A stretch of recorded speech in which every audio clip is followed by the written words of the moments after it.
Das Tolle an der Handarbeit ist es, dass man nicht viele Sachen braucht. Man braucht nur seine Hände und dann ein paar Werkzeuge und man kann schon eine solche Blake Stitch Truth Testlaufer von Scarosso wieder beleben. Und man könnte auch zum Beispiel in ein anderes Land gehen, wie zum Beispiel der Mongolei, und dann dort weiterarbeiten, weil diese Schuhe, Loro Piana und Louboutins, habe ich von eine mongolische Celebrity, und viele mongolische Heimatbürger fragen auch, ob ich eine Filiale in Ulaanbaatar hätte und ob ich zurück nach Hause komme. Das kann ich mir gut vorstellen in der Zukunft. Aber natürlich bin ich Franke und möchte zunächst mit meinen deutschen Maschinen deutsches Leder am besten oder europäisches, italienisches Leder Altan Infinity eigene Schuhe machen. Oder natürlich auch Taschen mit meinem Logo. Aber ihr kennt mich. Ich bin auch faul und würde euch jetzt ungern zeigen, wie ich dann eine neue John Rennenbach Ledersohle anklebe und dann hier es mit der Hand vernähen. Nein, ich werde es eher mit der Maschine dann vernähen, dann geht es viel schneller. Aber wie ihr seht, ich würde nicht solch eine Ledersohle einfach nur ankleben, sondern selbstverständlich nach der Blake Rapid Methode es auch Rahmen vernähen. So sind diese zwei Macharten, durchgenäht und Rahmen vernäht, verbunden.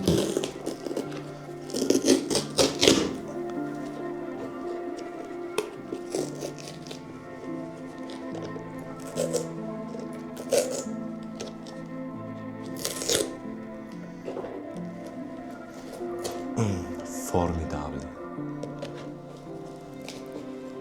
Okay.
Das Leder habe ich hier entnommen, um den Schuh leichter zu machen, aber auch mit 2 Schichten aus Kork es noch dämpfender für den Kunden zu gestalten. Und dieser Schuh ist durchgenäht. Ich werde dann hier solche John Rendenbach Ledersohlen, die pflanzlich gegerbt sind, noch draufkleben. Ich habe es in Wasser getan. Ich gehe auch gleich schlafen, es ist schon sehr spät. Und draufkleben, hier habe ich auch die Nähte entfernt, um es im Nachhinein Rahmen zu vernähen. Ich bin ja momentan im Umzug, das war ja mein Werkstatt, ehemaliges Kinderzimmer. Jetzt gehe ich ja in den Haus, wo ich Kellerabteilung nur für mich habe. Ja, es ist sehr viel zu tun, ihr werdet es dann gleich sehen. Ich werde es aber mit einer Maschine machen. Ich hatte ja vor, euch zu zeigen, dass es mit der Hand geht. Es geht auf jeden Fall natürlich mit der Hand. Aber wie kam ich zu dieser Idee? Ich habe vor 2 Jahren dieses Buch bekommen von der Miriam. Sie heißt Miriam Kunz. Sie hat einen Laden, einen Buchladen in Stuttgart. Buchstäbchen, Schwabstraße 48 und 70197 ist die Postleitzahl. Ja, Buchstäbchen von der Miriam. Und auf der Seite 27 steht die Blake Rapid Construction. Ich habe es davon entnommen. Veranschaulichung sieht man hier auch sehr schön und die Vorteile und Nachteile. Gleichen Moment, auch vor 2 Jahren ein Auftrag, was ich nie euch gezeigt habe. Ich habe immer noch das Material, aber auch von der lieben Irene habe ich einen Absatzschuh für sie gemacht. Und sie hat mir auch ihre Bibel dazu gelegt und mir es geschenkt. Also ist Wissen tatsächlich Macht und es gibt mir dann eine Sicherheit. Ich habe es dann zunächst mit Timberland-Schuhen ausprobiert, erfolgreich wiederbelebt. Auch dann ein Geburtstagsgeschenk, was viele Erinnerungen beinhaltete. Solch ein Melvin Hamilton, glaube ich, ein Derby Cognac-Schuh habe ich auch dann so wiederbelebt und die Erinnerung bewahrt. Das ist auch wenn man hier sieht, sind auch in den Leder sehr viele Risse, Trotzdem möchte der Kunde es so aufwendig repariert bekommen, da auch sehr viele Erinnerungen darin stecken. Und das finde ich sehr schön. Okay, let's go zu dem nächsten Arbeitsschritt.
Aufgrund der aktuellen Situation, die neue Werkstatt ist alles sehr unordentlich.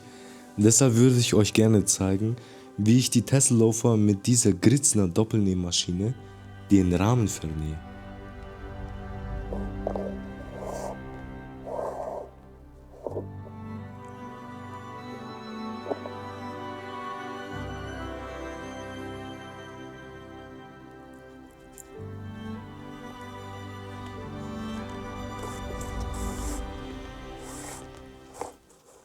Ich wollte es eigentlich mit der Maschine vernähen, aber es war doch zu dunkel und ich habe nichts gesehen. Deshalb nun doch mit der Hand.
Die Schuhe muss ich doch nur mit der Hand vernähen.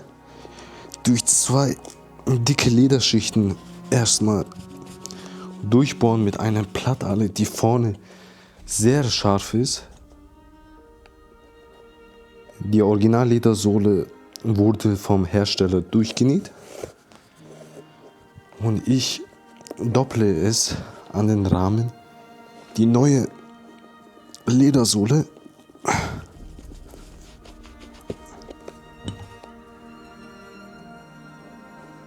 von Jan Rendenbach von Kilger, ein deutsches Unternehmen, das die Ledersohle in einer Grube pflanzlich gerbt. Für eine sehr lange Zeit, mehrere Monate. Dann ist es auch sehr hart. Damit ich aber durchstechen kann, habe ich es für einen Tag die äußere Ledersohle in Wasser getunkt.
Das ist ein altes Baumwolltuch von einem T-Shirt und ich gehe ein paar Schichten von Wachs rüber.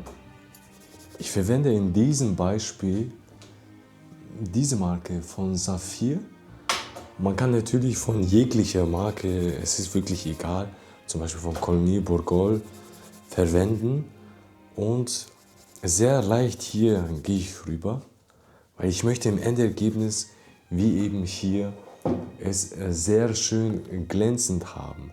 Es ist noch nicht so weit, aber vielleicht sitze ich jetzt noch ungefähr 10 Minuten, bilde ich hier leichte Schichten, etwas Wassertropfen nehmen, um ja, sich ein bisschen wieder zu spiegeln.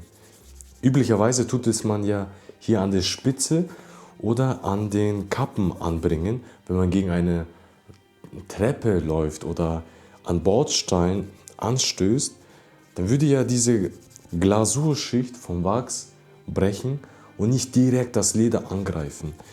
Nun, dass es ja meine Reparatur hier ist, tue ich es auch die Sohle komplett ein bisschen glänzend bringen, aber nicht zu sehr.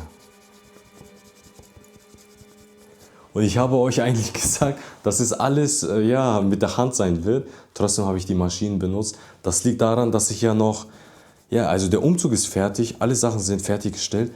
Aber manche Werkzeuge, die ich dann mit der Hand mache, die habe ich jetzt nicht gefunden. Und auch der Zeitmangel ist gegeben. Deshalb, und die Kunden warten auch sehr lange. Also der Tim, der Auftraggeber von diesen Schuhen, der wartet auch sehr lange. Darüber bin ich sehr dankbar für das ganze Verständnis und dass ich solche Experimente machen darf vor allem. Weil ich versuche ja immer noch meinen Stil zu finden. Also ich würde schon gerne immer an den Sohlen solche Muster anbringen.